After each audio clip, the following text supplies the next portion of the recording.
Yo, what's up, Ghost here? Today I'm bringing you guys another comparison video between the RAM and XM4. Now this will be the last video of Season 5 because starting at Wednesday night, or I guess Thursday, Season 6 will drop. And with that, it's going to mark 1 month before Vanguard drops. And man, I just cannot wait for Vanguard. This next month is going to definitely be the long haul. It's going to definitely feel like forever. But once we get through this month, man, we're going to be set with a lot of new content, a new map, and the new anti-cheat. So, you know, fingers crossed all of that goes to plan. Like, hopefully all of that actually turns out to be really good. There's no problems with it. I know it's asking for a lot, but, you know, man, could be hopeful.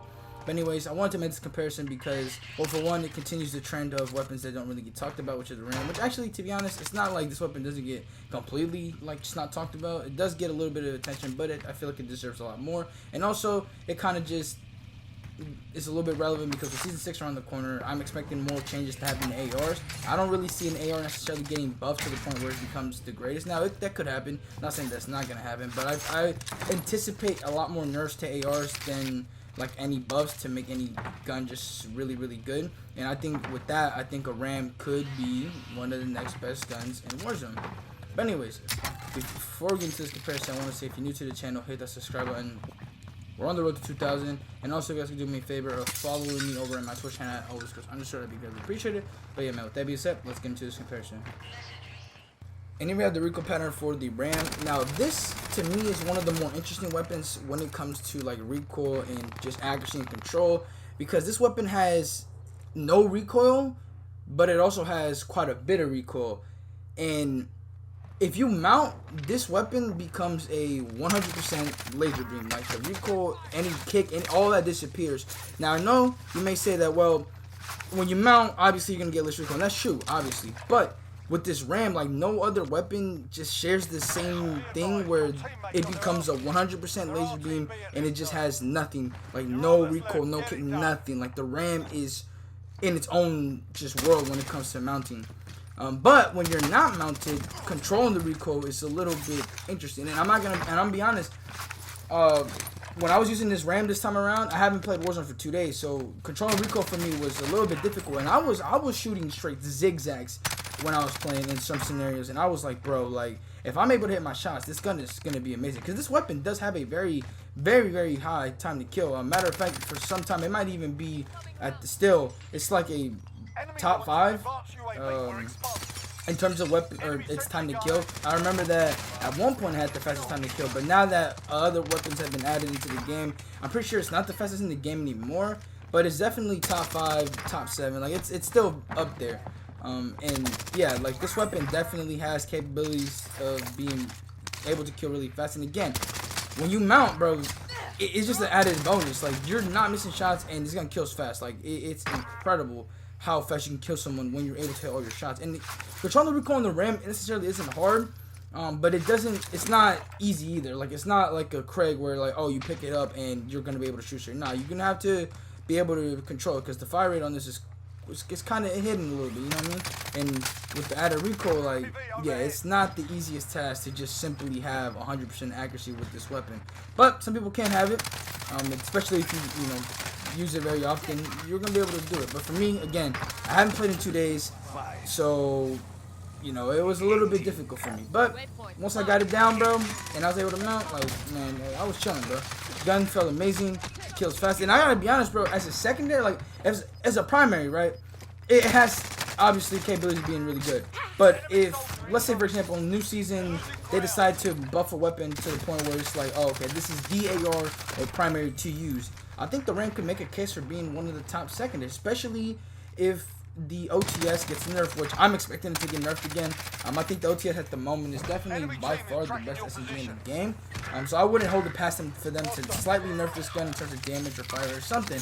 And I think the RAM could definitely be a secondary. Like it has great mobility, especially if you like. If I was to take off the sight right now and put on like a stock, like I think this weapon would be phenomenal, or even just like a sniper. Like this weapon as a secondary could have potential. Like I haven't used it personally as a secondary, but I don't know. As I was using it, I was thinking about it. I was like, man, it would be very interesting if I could do that.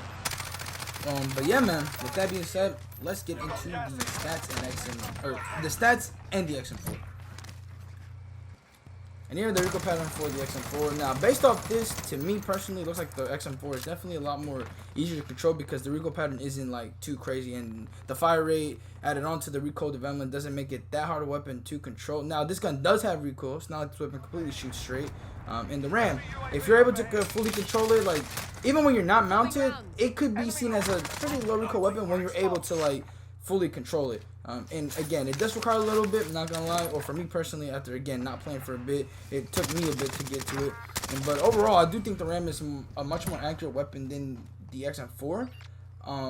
And you know, especially added onto the fact with that mounted, like the RAM is definitely a viable and dangerous threat to an XM4. Now I'm not gonna lie, in terms of damage, you're just gonna see it's a little bit like one-sided, but well, actually, we'll just get into that a little bit later, because for the first thing that I want to start off with is the fire rate. For the XM4, we have at 721 RPM, and then for the RAM, we have an 856 RPM. So obviously here, the RAM clearly has an advantage in fire rate, and this is just like the comparison that I made 2 days ago with the Fin and XM4, where again, this is gonna probably come down to just fire rate and the ability of hitting shots. But this time around, the RAM isn't like the Fin in terms of like running out of bullets really quickly and being extremely hard to control. Because yes, the RAM does require a little bit to control, but at the end of the day, if you're able to actually control the weapon, it could be seen as a pretty low recoil weapon, even without mounting. But anyways, moving on over to the damage. For the XM4, for 0 to 22 meters, we have 45 damage to the head, 45 to the neck, and then 30 to the chest, stomach, and extremities. And then for the RAM, for 0 to 28 meters, we have 39 damage to the head, and then 26 to every part of the body. And obviously here, the XM4 definitely has an advantage in just terms of damage and everything, and by like a few bullets, like 2, 3, 4 bullets, even in the headshot department. However, again, the fire rate of the RAM is significantly faster than the XM4. And in theory, the RAM could also have a lot more, or could be a lot more accurate than the XM4. Now again, that's just based off a lot of factors in the player that's using the weapon, because yeah, quite frankly, the RAM does get completely outgunned by it in terms of damage, but you add on the fact that it has the headshot and the headshot multiplier and the fast fire rate. Like this RAM, if you're able to sprinkle in a few headshots when you're fighting somebody, like you're gonna be able to kill them really fast. And the great thing about the RAM, it's not like a stationary AR like a Craig or a C58. Like it's a kind of a hybrid gun like the XM4. So these two weapons could go head to head in like close range, medium range, long range. Like they're versatile. They could do it all. And they're also good weapons for sniper support. I know you guys out there at the moment, like in terms of sniper support, I feel like the variation of sniper support is kind of like weird right now. Like if I was to run a sniper right now, I wouldn't really know what to use. But I do think that the XM4 and RAM are two weapons that, if you're a sniper, you could definitely use these two weapons as close to medium range guns, even far a little bit if you wanted to. Just a little side note there. But anyways, moving on over to the long range, which I think is pretty significant in the case of the RAM. We have for 22 meters and above for the XM4, 40 damage to the head and neck, and then 27 to the chest, stomach, and extremities. And then for the RAM, for 28 meters and above, we have 34 damage to the head, and then 23 to just every part of the body that's not the head.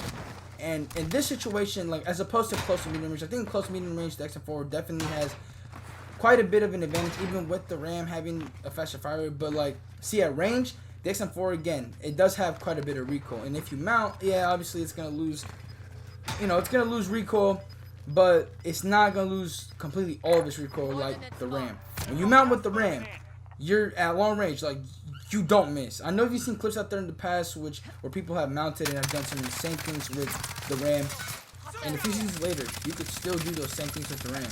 And with all these nerfs and changes happening to all these guns, like the RAM right now, I think is one of the perfect opportunities for this gun to just be given a chance. Because I think this weapon could definitely be a top tier AR, considering the fact that like I don't really see any true dominant AR. I mean, you could consider the XM4 as like the one dominant AR at the moment, or maybe the 8K, but I just think like there's not one solidified weapon where everyone was like, yeah, that's the gun that you can't afford to not use. People will say that, yeah, the XM4 is the preferred weapon, or maybe the 8K, but right now, man, I definitely think that the XM4, the RAM has a lot better opportunities to be considered a top AR, and now with season 6 around the corner, I mean, at the moment, at the time of making this video, I have not seen any patch notes on season 6. If they have released, I haven't seen them. But when they do, I'm sure that there's going to be some sort of change to an AR or something, and it's just going to even more solidify the point of the RAM being a just good AR for future seasons. That is, of course, if like the new AR isn't godly or if a change doesn't occur. That's just, it's all theoretical. But even if something like that happens, I still think the RAM is one of those low-key weapons that should be getting a little bit more attention. Again, it's really good, and I don't know, man. Just, you know, we'll get a little RAM meta for like maybe 1 or 2 weeks. That'd be great. That'd be great. But yeah, man. With that being said, let me know what you guys think about the RAM, and you guys think that even, or just in season 6, it could potentially make some sort of meta. But yeah, man. Thank you guys for watching. See you guys later, and I'm out. Peace.